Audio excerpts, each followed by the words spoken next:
From Tally to Cali, It's time to wake up. Wake up! Wake up! Warchant.com is your ultimate Seminole sports source. And this is Wake Up Warchant, presented by Corner Pocket Bar and Grill. One more corner pocket. Now here's Warchant.com's Aslan Hajavandi. And Corey Clark.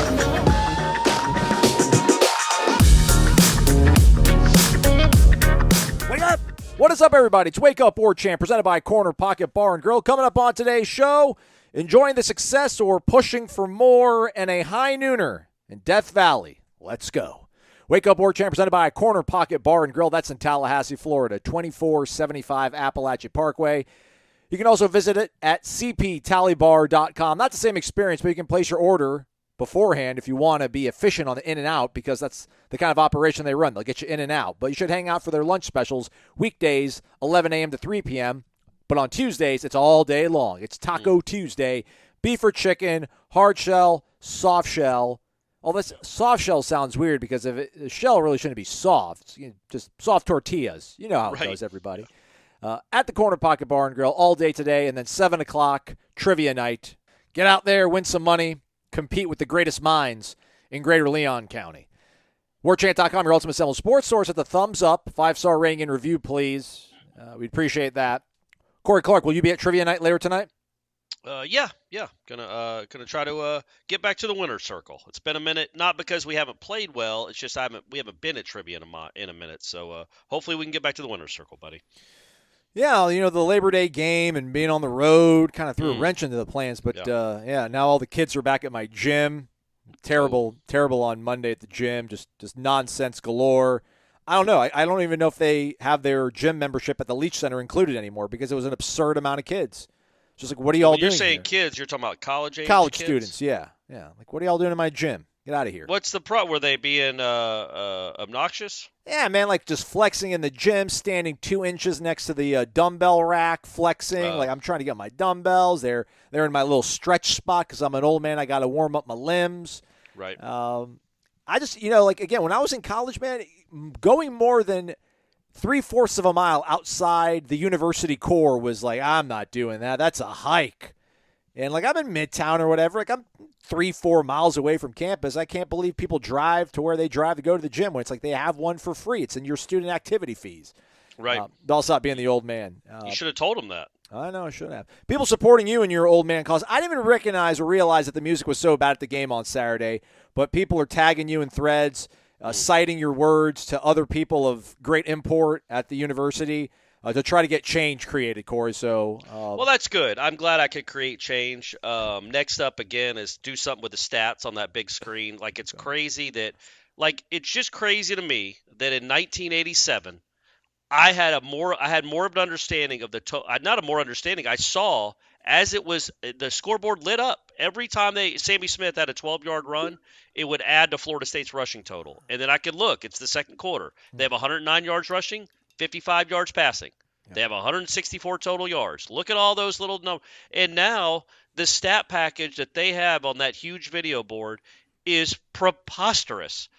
Every time I looked up, they were showing punting stats in the second on 2nd and 6, and it's just like, just show what Jordan Travis has done, show what the defense allowed, show what the offense has gained, like, flash that up. But yes, that's a whole different. That's more of a tiny qualm. I think the music thing bothered a lot of people. It did. And it's funny because Ira at the press conferences on Monday was like, did they play music last year? And I'm like, man, they might have, but if they did, I didn't remember. I don't remember it. Like, this was the first time I remember being like, this is crazy. Like, y'all, again, it just comes back to whose idea it was. To me, it feels like somebody that interned with the Miami Heat, was hired by Florida State to run the game ops, and decided, you know what this need, or maybe this is what they do in NFL games. I don't go to NFL games. I'm sure that's probably what they do at a Falcons game or a Bucks game. Between every play, there's 10 seconds of music. But that's not college football, man. And quit trying to cram. I know it's essentially a professional sport we're covering and watching and love now. But quit trying to cram pro football into a college football environment. Just let it be college football. Let it breathe a little bit. You don't need to I don't know, entertain all the people with ADHD. Like there's only 15 seconds or 20 seconds in between plays. Let people get loud. Yeah. Let the band play. Don't stop them because you got to play 38 special or jaw rule. That's all I'm saying. So it's not the music itself, because again, the musical choices were kind of unique. They went from Pearl Jam. They might have thrown in some Nickelback for Ira. They had hip hop, modern, and retro. So they had it was eclectic. It's not just I didn't appreciate the music. Some of the music I liked. It's just, why are you doing it? Who are you doing this for? And stop it. Corey Clark now on 27 of 50 states ballots for presidency. So that's right. Let your voice be heard, everybody. It's the stuff that matters, right, Aslan? Yeah. It's the stuff that matters. Tuesdays, we'll try to spice it up, maybe throw interviews in here when we can. We try to have one scheduled. Didn't work out, so we'll focus on what we do know, what we do have here, and that is the discussions at Monday's press conference, the Monday presser, as some might dub it. Spoke to Mike Norvell and all the coordinators. Good discussion, 20 good minutes with Coach Norvell. Wanted to talk about the question you asked him, Corey. I'm going to go ahead and cue it up and let the people that maybe don't dive into our YouTube channel fervently and listen to everything that we do hear the exchange that you had with Coach Norvell. Great question, good answer, very revealing. We'll let you and Coach take over now. I know the answer to this is probably no, but I'm going to ask it anyway. No. Do you allow yourself to embrace what this program has become, considering where it was 2 years ago, 18 months ago, when we were in here interviewing you after games and before games, number 3 team in the country, real championship aspirations? Do you allow yourself to appreciate how far it's climbed? Appreciate or embrace. Real quick, Corey, do you wish you would have picked one road there instead of saying both to that answer? No, because I liked it because he answered both. Okay. So it actually ended up working. And by the way, I want people to know that I don't know why I was talking that soft. We were not in a church. I don't understand why I talked like that. You're tapping into the feels. You're tapping into the feels, man. Yeah, that's right. I was trying to bring it way down, like a Barbara Walters interview. It wasn't that. Oprah. I don't know. Remember, Kenny called you Oprah, right? Oh, that's right. Every day after that. I don't know why I talked like that, but no, I do like that. That I went to appreciate too, because I think that took him down a road that I was wanting him to go anyway. All right, let's let him complete his thoughts. Both. Take both. I mean, yes, there's an appreciation for where we've come, because I watch our players work. I watch what they put into it. I see how hard our coaches coach. I see, the program-wide investment to see guys, believe, get better, and then obviously respond to the situations that we have found ourselves in. So I appreciate that. Embrace, man. There's no difference in how I approach. Somebody says that we're highly rated or highly ranked, whatever or not. None of that matters. It's about what we are willing to do when we show up and when we go to work. I believe in this team. I believe in this team, for what they've been through. I believe in this team for the guys that have said yes to come be a part of it, and the challenge that are presented to them, when they were making that choice. To me, we didn't play a perfect game. We had a big victory, and that was great. But it was more, to see the approach, to see our guys work throughout the course of the week. And there were some moments where it was up and down. I think I talked about that a little bit on Wednesday. But watching them on Friday, seeing the GPS data, like that was the most explosive moments we had in a practice, right, since we've been here in a game week. And to do that on a short week, like, that shows you intent. And like I respect that from our players. And so the new expectation, right, needs to be better than that. Yeah, man. So I like that. And then I also saw that Steve Sarkisian, who's coming off a big win over Alabama, said that his team is confident, and the worst thing he could do right now is beat them down to try to keep them focused. So I like the fact that both these coaches, specifically obviously Mike Norvell here, seem to be, basking in some of the success, not getting complacent, but letting them enjoy the moment because obviously of the journey right now. They deserve it. Yes, and the info about the Friday practice I thought was interesting. That's surprising. That they would have some of the highest GPS data they've had in 4 years was that week and that game. But yeah, what the reason I asked that question is that it felt like, to me, and I know you weren't here at the time, it felt like we had taken a time machine back to 13 and 14. where Jimbo would come in after a big win, and we just ask him specifics about this play or that play, and how good was it to see, I don't know, E.J. Levenberry on the field or somebody like that, get some reps, or Kermit get some time in the backfield, whatever we were asking him about, and also the Jameis questions about how awesome he was and everything. But it was matter of fact, like ho-hum, Yep, you beat that team 59-3. Let's diagnose it. Let's look ahead a little bit to next week. Talk about what you're seeing out of these young guys. And I just felt like we've skipped a step or something. Where now all of a sudden, the first five, and they weren't bad questions. They were questions I was interested in. But it's like we've all of a sudden skipped to a step where nobody's looking around and going, "This is the damn number 3 team in the country we're talking about here." Like, this is crazy. Not that Florida State is number 3 in the country, just from where it came from. And I kind of wanted to get his sense of if he appreciates that, like appreciates how bad they were. I'm sure he appreciates that. And now how good they are. And let's enjoy that for half a second before we start talking about backup wide receivers and Johnny Wilson drops. Does that make sense? Absolutely. I think I'm not speaking for the writ at large out there, because I don't know how, dialed in they are into asking these good questions or whatever. But I just feel like that was something that maybe Mike wouldn't want to entertain. But I think coming from you, since you guys have rapport, it was definitely worth asking. And I think it was the most revealing thing that was said in the entire day.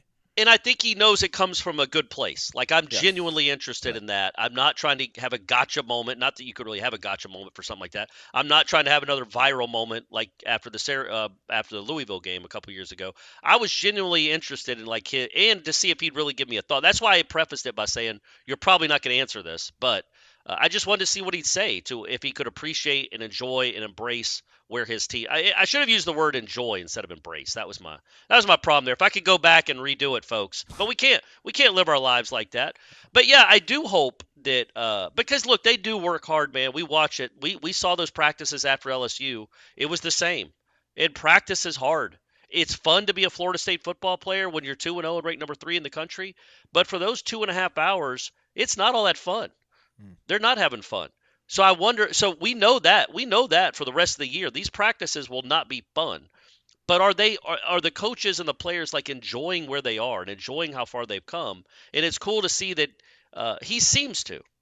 Yeah, he seems to, because we just when these seasons start, we get so lost in the minutia that we don't take a bird's eye view, a 1,000 feet in the air view of what we're actually looking at. And so I thought, 2 games in after a 66-13 win, with real, not concerns, but with real, they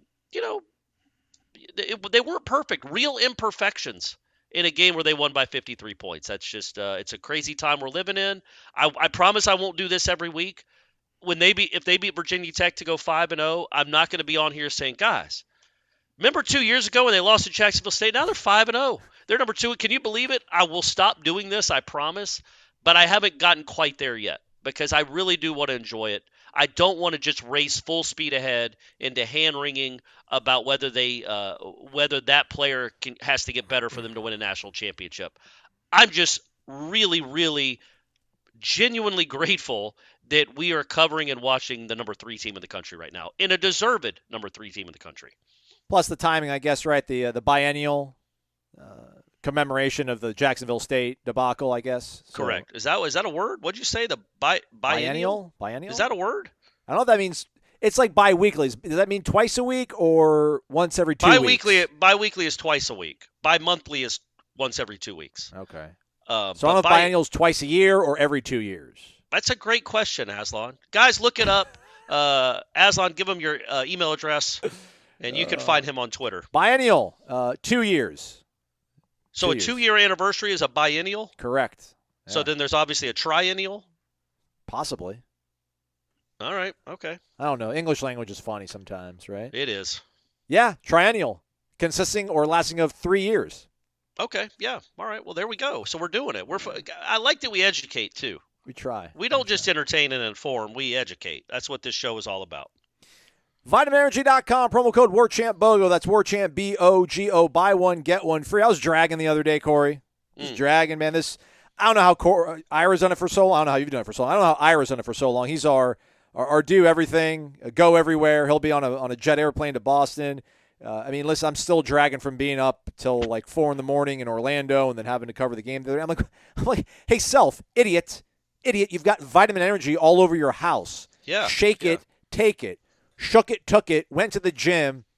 No, I'm saying I'm busting out PRs, but that was the best Monday workout I've had probably in months. Okay. Then What I'm do like, we go with real quick as part of this vitamin energy ring? Focus Plus the mango. Okay. Not a big mango guy. Actually, I had it in the fridge, so I think I actually like it at room temperature more than I do chilled.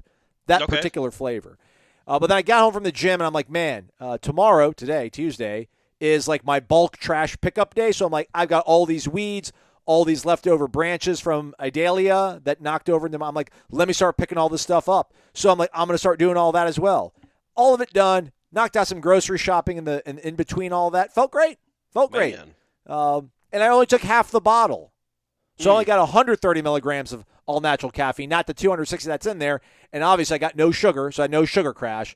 I was able to cruise throughout the rest of my day like a champion, or at least a guy that's covering a team that's champion-like. So you go to vitaminenergy.com, everybody, and use that promo code WordChamp BOGO, that's BOGO, to buy one and get one free. Vitaminenergy.com, shake it and take it. Before we get back to the Florida State coaches, because I did think there was some interesting stuff there, talking about Deuce and Williamson. Atkins is always really interesting, talking just football. Him and Fuller both, just talking about football are really interesting. What Fuller said about Blake Nicholson was really funny. But did you watch any of the Jeff Hafley interview from Monday? No, I was meaning to do it, but go ahead and let us give us the summary. So I think we have. I'm gonna need. Maybe we'll play it for tomorrow's show, or for the Wednesday show, to get a jury ruling on it. But I think we have, for the second week in a row, somebody saying that this Florida State team is the best he's ever seen. Hey, give me a minute, Corey. I'll cue it up for our people. Let me cue it up for everybody. All right. Look at that on the clock. Talk about this step up in class now, just cleaning up. Yeah.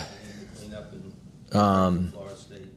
Yeah, Florida State, obviously, what are they, 3 right now? Certainly could be one or 2. Depends on who you ask. I think the biggest thing, Coach Norvell does a good job. I have a lot of respect for him. I think he's a good person and he's a good football coach. They're as deep as they've been. If you look at their D-line, their D-ends, they've got 4 guys who can go. Interior, they got 4 guys that can go. They're deep.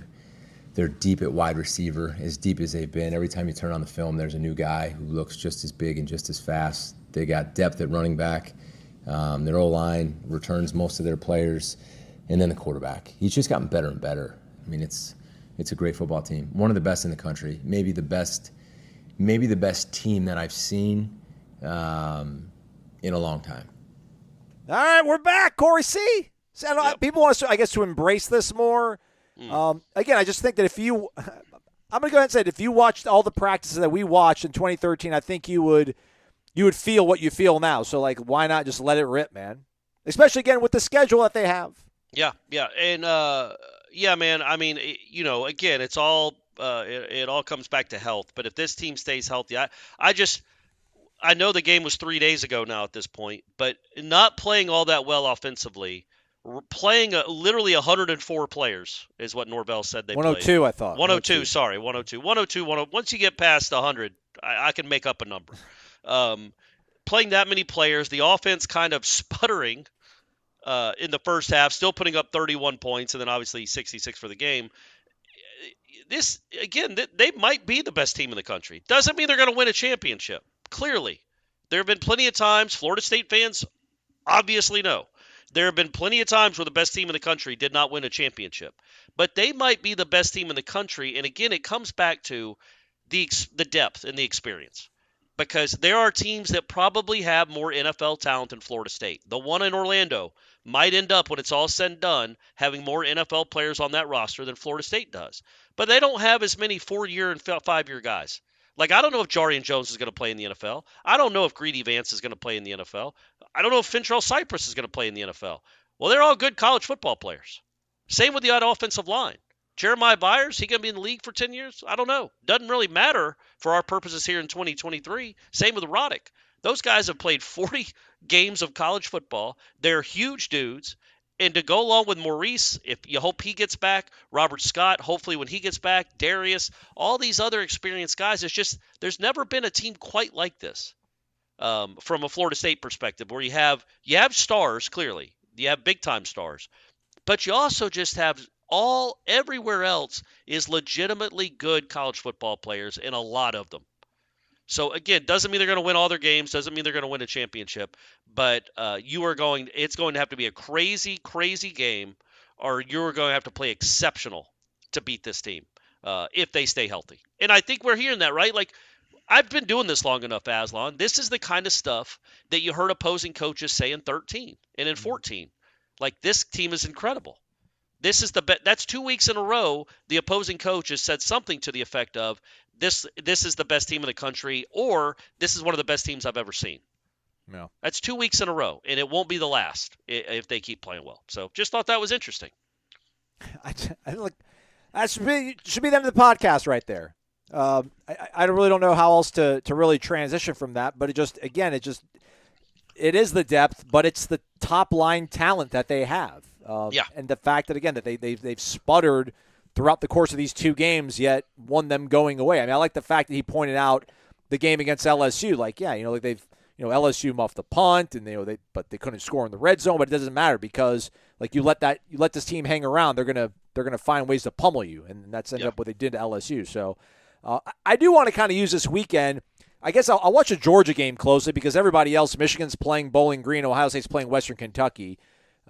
I'm going to go ahead and look ahead, everybody. I'm going to start really trying to spend as much time as I can when Florida State's not playing, or when their window of broadcast is over, watching some of these other teams to really get a feel for it. Because, right now Georgia's all, at least in my eyes, they're all reputation-based. In terms of the respect I give them, it's wholly earned, but I haven't seen them play any football this year. I don't know how they look with their new quarterback.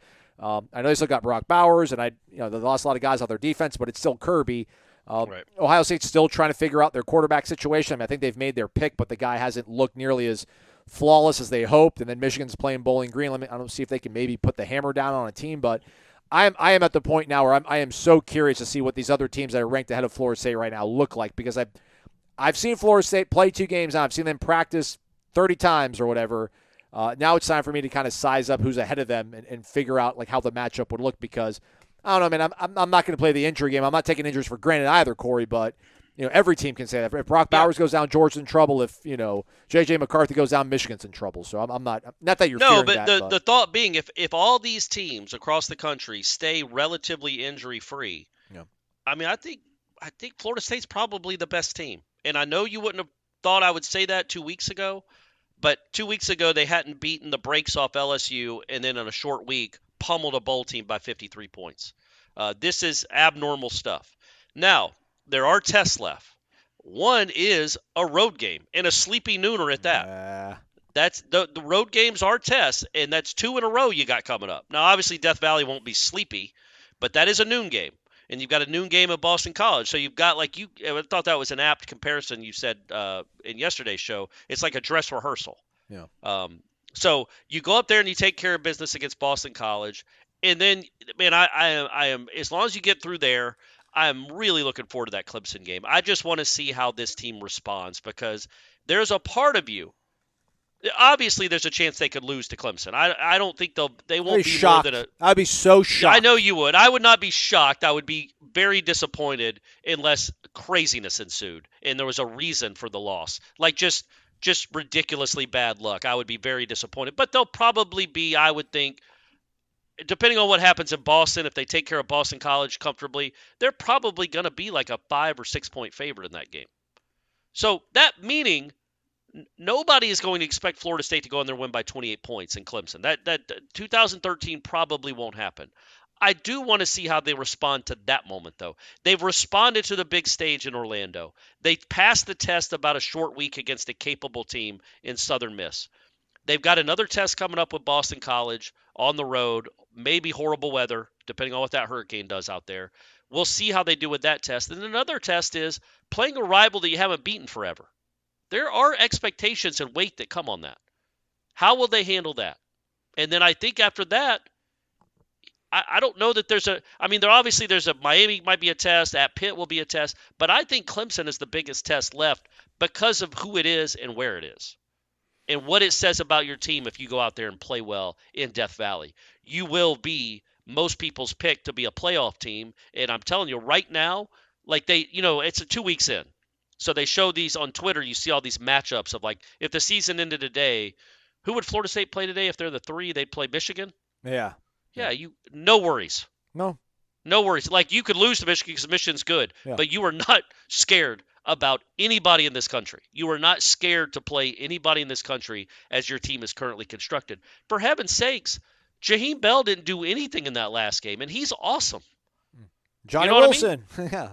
Johnny, and so that was another interesting part. If we want to go back to the Norvell talking about Johnny Wilson, I thought that was interesting too. He said, "Look, he's got to get better." He talked about Johnny in a way that usually I don't know. You guys go watch it and see how he answered that question. It felt like a challenge to me. He praised Johnny Wilson's work ethic, says he works really hard, he's a great teammate, but he also the first thing he said was he's got to get better. Yep, got to go get better. And, the fact that he was catching the ball, but then the ground was knocking it out, he still seemed a little perturbed with him. And I think the thinking there, man, is there's buttons to push. You don't know when to push, when to let up. I get it. That's part of coaching. But this kid is the reason you can go win a national championship. And you've got to keep him playing at a high level. If he plays at a high level, he can go beat Georgia. He can go beat Clemson if Keon twists an ankle. They can't cover him. He is unguardable. It's just he's breaking up passes himself. He leads the team in PBUs. So if he could just reach the ceiling, they can't cover him. And it's such a luxury to have a guy like that. So he's such a key factor to this team, man. And if they get him right, like right, where he's dropping one ball every 2 games but catching 8 for 200, this is an unstoppable offense. Unstoppable. Because, again, we keep thinking about that sputtering in the first half, and there was some sputtering there. Well, there were 3 passes that Johnny catches that didn't. Those are balls he's supposed to catch and usually does and didn't that put you behind the chains on those drives. So get him right. You know what you got, number 4. These other receivers are coming along. The offense is, dare I say, hasn't even reached its ceiling yet.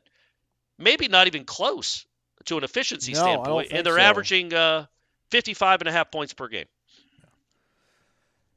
Defensively, too, I still think we need to see more out of Jared Verse, and I think we will. Mm-hmm. So they're not hitting their ceiling either. So Isn't that scary? Isn't that what makes this thing so scary? Is that Verse and Peyton don't have a sack yet between them. Again, they played 20 snaps on Saturday night, so not a lot of at-bats there. And they are impacting the game, but they don't have a sack yet. Fabian Lovett's been, sparingly used. I think he's played 30 snaps total in 2 games. Dennis Briggs, as Adam Fuller said on Monday, has been their most impactful defensive lineman. Dennis Briggs, who going into the season you would have thought is number 7 or 8 as far as impactful defensive lineman. Yeah. Maybe lower than that. I don't know. Briggs 32nd. Briggs was 32nd on our preseason top 40. Okay, but he made it. You know what I'm saying, guys? He made it. I'm at 29th, everybody. I'm at 29th. There you go. You might have had him the highest. Yeah. Tom had him at 28th. Oh, okay, so you and Tom are the smart ones. Fisk obviously makes an impact, and those guys aren't going to have huge numbers because that's not really the role on a defense. But he hasn't had one of those moments yet either. And the defense has been awesome since the 5th drive of the LSU game. So, again, it's just kind of you start looking at it and what this team could be because this isn't fluky. Even going back to last year when they started beating the brakes off teams, that's not fluky to do that. This is just I'm not going to say perfectly constructed, almost perfectly constructed 2023 football team because you've got real NFL talent with gobs of experience to go along with it. It's so old. It's good. They're mature. It's a really unique collection of football players on this roster. So, yeah, obviously, guys, if you listened to me a month ago, I was not this high on this team. I was very high on it, but I wasn't talking like this. But the way they played these first 2 weeks and the way the rest of the country has looked, I think at least through 2 weeks, we'll see how I feel after Chestnut Hill, everyone. I'm not trying to jinx anything because they got a quarterback that can run around. But come on, man, they didn't even cover against Holy Cross, man. They look like the best team in the country. Did you know how they won that game? Is Holy Cross was driving to go score to win the game, and they fumbled. Oh, they were like the BC 35 with 50 seconds left, down by 3. So they were almost already in field goal range, and the quarterback fumbled, and Boston College recovered. Yeah. Back to Johnny, do you think there's anything to his health? I mean, we're never going to really get a straight answer. It sounded like Norvell hinted at it, right? He did, because he talked about Akeem Dent came out. And couldn't return. Talked about, and then Johnny also exited. But he also talked about Robert Scott and Maurice Smith not playing.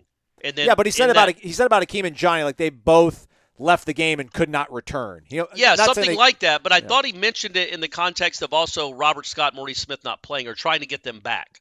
And then he said, obviously, Johnny. So, yeah, he might have tweaked something or hurt something on that. He grimaced when he got up on that last catch that he didn't make. So he might have.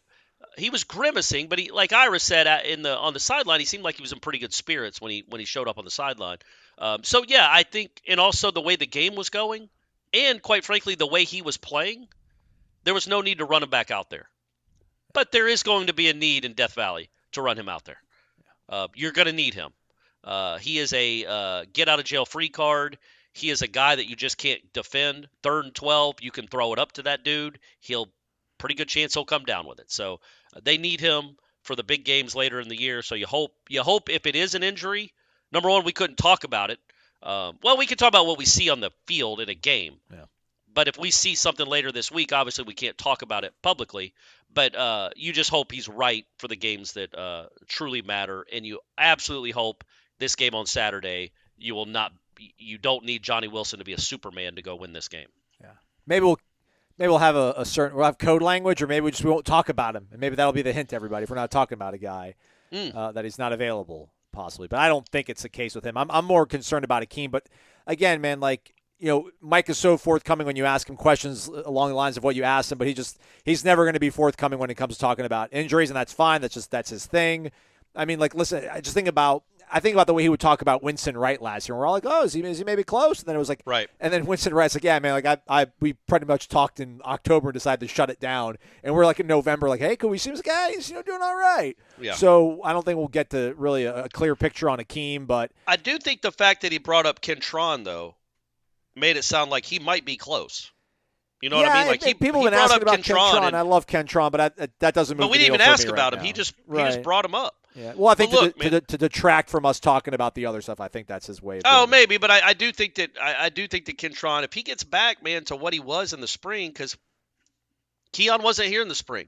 Kentron was probably their best receiver in the spring. Yeah, you're right.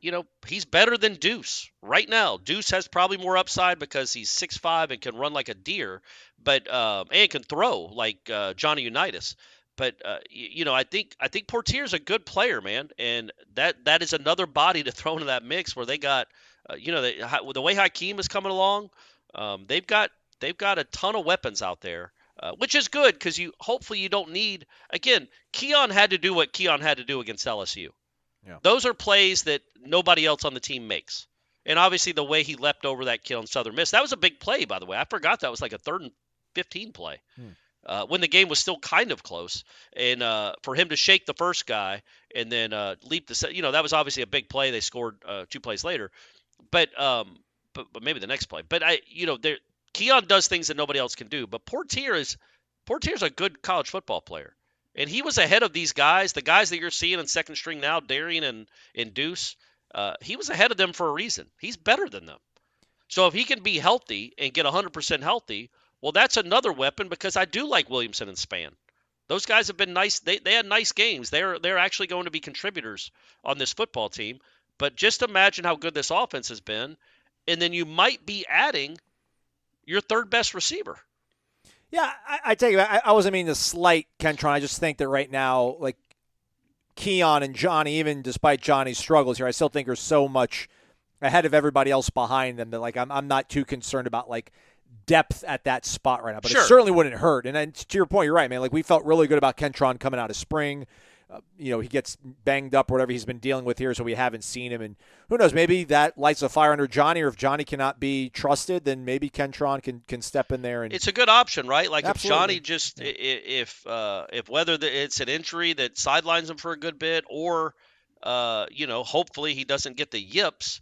But if something like that happens, you've got pretty stout replacements ready to go. None of them are Johnny, but they can still go make plays in college football games. Over at mybookie.ag, you can bet anything, anytime, anywhere. You can bet on college football games. There's lines for all of them. Florida State favored by 26 points. The total, 49. So I don't know. Figure the math on that. What's that? They think it's like a 30. 34 to 12? Yeah, I don't know. 30. What would that be? 35. Yeah. 40 to 7. 40 to 7 is the final score. Well, that's a 33-point spread. So you said it was 49? Yeah. No. Well, I mean, it is 33, but then it's like maybe Boston College scores a touchdown, then they cover and it's back door. So they got to leave themselves a little bit of wiggle room. Sure. But yeah, 49 total points. I just can't You're looking imagine. at like 38 to 11, 38 to 10. No way. No, that's what they're predicting. I know, but no way. I think they worry about the rain. The weather might have that thing lower than normal. Yeah. Like if it's really windy because there's a Category 5 100 miles off the coast, they're worried maybe about the wind there or rain or something, and that might that'll make it harder to go score probably. The Dogs handing out 27.5 between the hedges against South Carolina. Ooh. Oof. Duke handing out 18.5 to Northwestern in Durham. Okay. Bama I catching. think Duke will. That to me seems like an easy cover. Yeah. Northwestern's not very good. I know it's Duke, but that seems like an easy cover to me. Duke's got a really good defense, man. Yeah, Bama at South Florida, 32-point spread on that one. So lots of interesting situations out there. You can bet anything, anytime, anywhere. I'm not going to talk about the Colorado game, everybody. There you go. You happy? Nice. Go to mybookie.ag where you can bet anything, anytime, anywhere. Last thing, Corey, on the way out, just health-wise, obviously we talked about the team that's vital. They're having to tap into some of their depth right now at offensive line. Yeah. If somebody else goes down, then maybe at that point you start seeing a degradation of talent and performance. They're not that point yet. Other than Jordan Travis right now, do you think Keon Coleman is the second most irreplaceable player on this team, or is it still Jared Verse? Ooh. I'm at the point where I think I don't want to lose either of those guys. Yeah, I was going to say. By the time we're in November, Jared's probably have caught up and surpassed Keon, but right now I feel like, we cannot lose Keon right now. I mean, I don't even like talking about this, Aslan. Okay, but I would say, I just don't want to speak into existence. Yeah, but I think that's really hard, man. I think this offense would be just fine. It would be just fine without Keon. It would still be a very good offense. It would not be next level like it might be, but it would still be good enough. I don't know if this defense without Jared Verse would be good enough at impacting the quarterback against good teams. Fair. So that's why I would say Jared Verse is still – I still think would take Jared Verse over Keon. But Keon is he's a dog. He is an absolute dog. He's a dog. He's a hunting dog. He's all kinds of dog. He's unlike any receiver they've had here in a long, long time. But I think Verse is like just as indispensable, let's say, on the other side. All right. So 2 night games to start the season, 7:30 in Orlando and then 8:40, obviously, last weekend.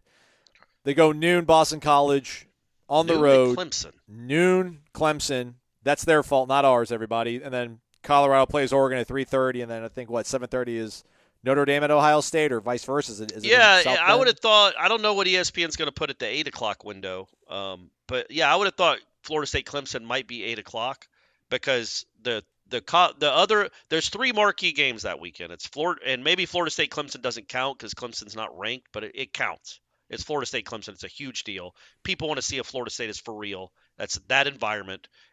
People are going to be watching or interested. So the games are obviously, like Aslan said, Ohio State, Notre Dame. That's 2 top 10 teams. The other one is, I think Colorado is at Oregon. Correct. And that's at 3:30. So that's a 3:30 game. Ohio State, Notre Dame is a 7:45 game or 7:40 game on NBC. I would have thought that ABC, ESPN might have put Florida State Clemson to battle that, but I think they must want it as a standalone where they don't have to compete with Ohio State Notre Dame viewership. Yeah. So that's why they put it at noon, which is fine. It's just getting into that stadium, getting into that town for a noon game. Folks, if you're going, give yourself plenty of time. Because normally if it's an 8 o'clock game, which they've been, it's either 3:30 or 8 forever. I don't know the last. Was it noon and 15? No, that was 3:30. The only noon game I remember was Weatherford in 06 maybe, or 08, 05, whenever they went up there and got beat pretty badly by Tommy. That felt like a noon. I think that was a noon game. And I remember I got there after kickoff. I went as a fan with my dad, and we got there after kickoff because we could not get into the town. So you're basing this all on one anecdotal story? No, but it's a good way. It makes sense when you think about it because that's a great place to tailgate. They love to tailgate. Not many people are tailgating for a noon game. So if it's an 8 o'clock game, you've got tailgaters coming in throughout the day, Aslan. 2005 was noon, by the way. 2005 was a noon game. I did it, folks. So I could tell you the start times of every Florida State Clemson game, Aslan, since they joined the conference. You want to do that? If it's an 8 o'clock game, you've got tailgaters. You've got people going to the game that get there at 10 a.m., 11 a.m., noon, 2, 4. So it's spread out. A noon game, everybody's on the road at 9:30 in the morning. Good and point. It just makes it really tough to get in there. So prepare accordingly, folks, if you're going.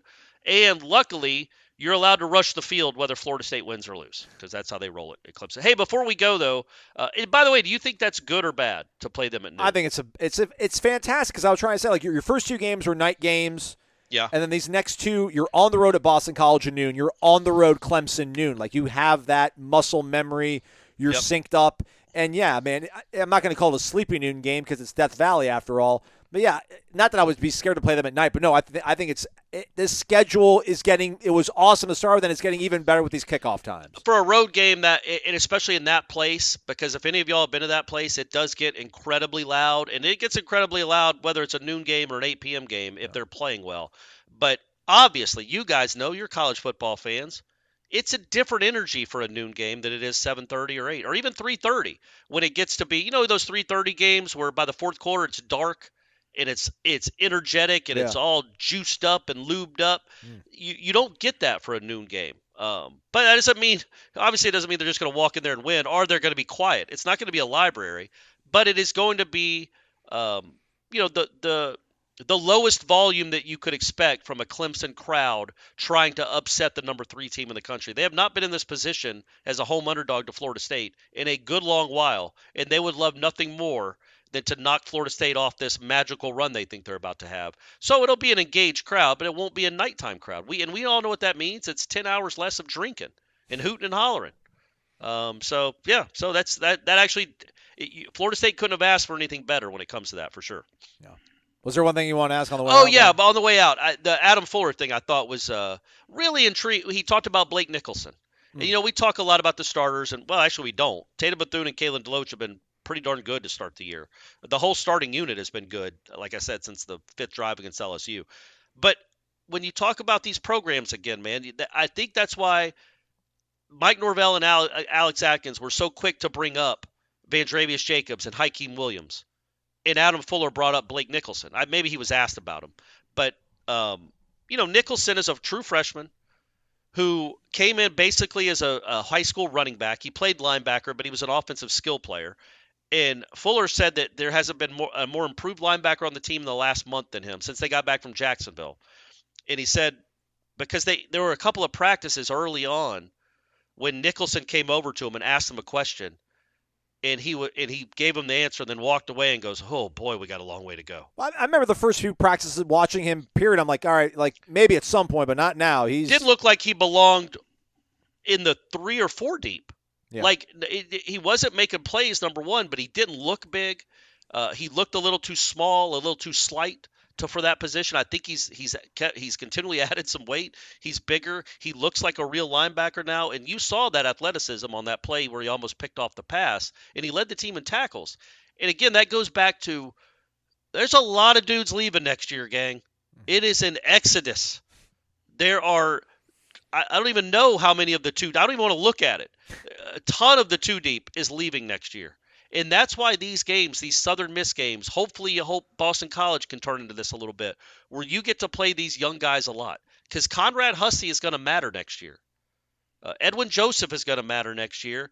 And Blake Nicholson is absolutely going to matter next year. So get them the reps when you can, and that's how they grow. That's how they get better. You give them these opportunities. So when Ireland rolls along next year, and let's say Nicholson is starting and Conrad Hussey is starting, well, maybe they have played 100 snaps already in their college careers.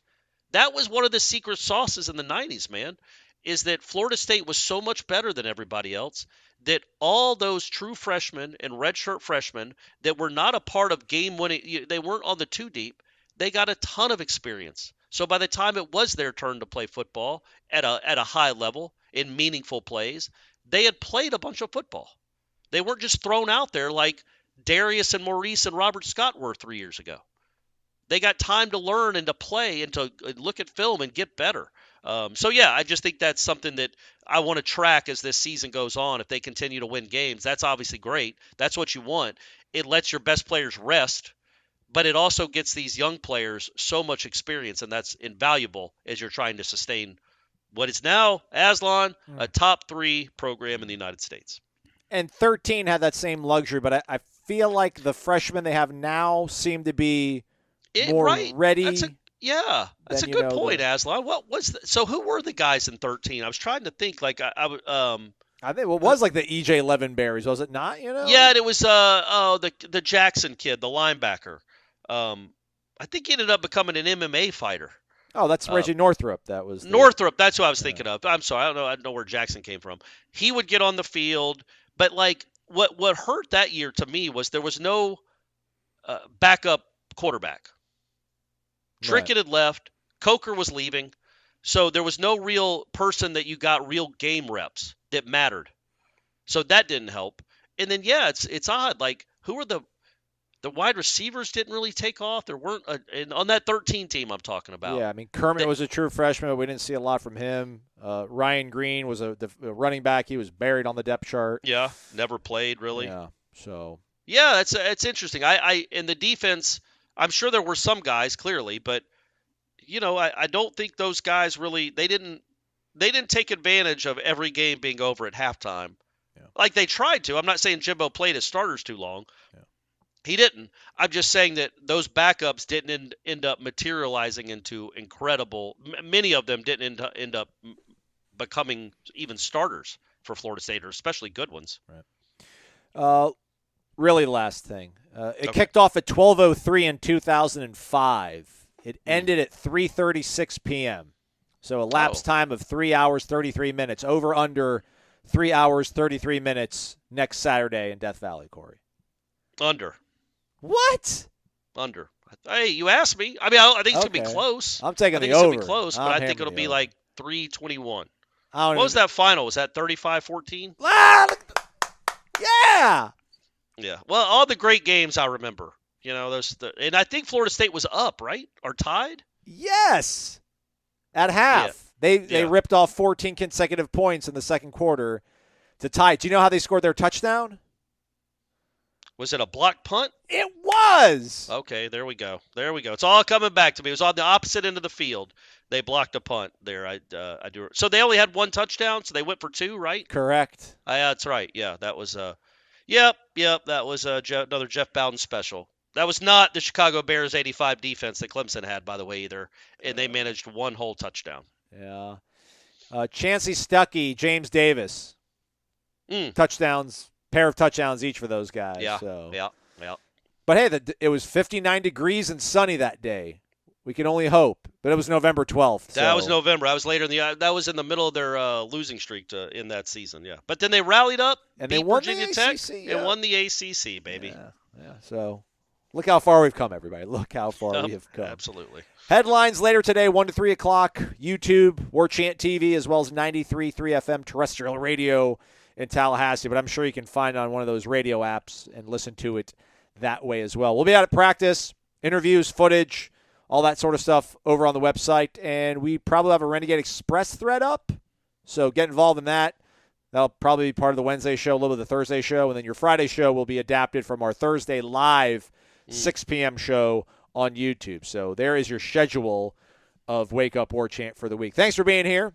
Come back. It'll be fun. We promise. He's Corey. I'm Aslan. Thank you for listening to Wake Up Warchant, presented by the Corner Pocket Bar and Grill.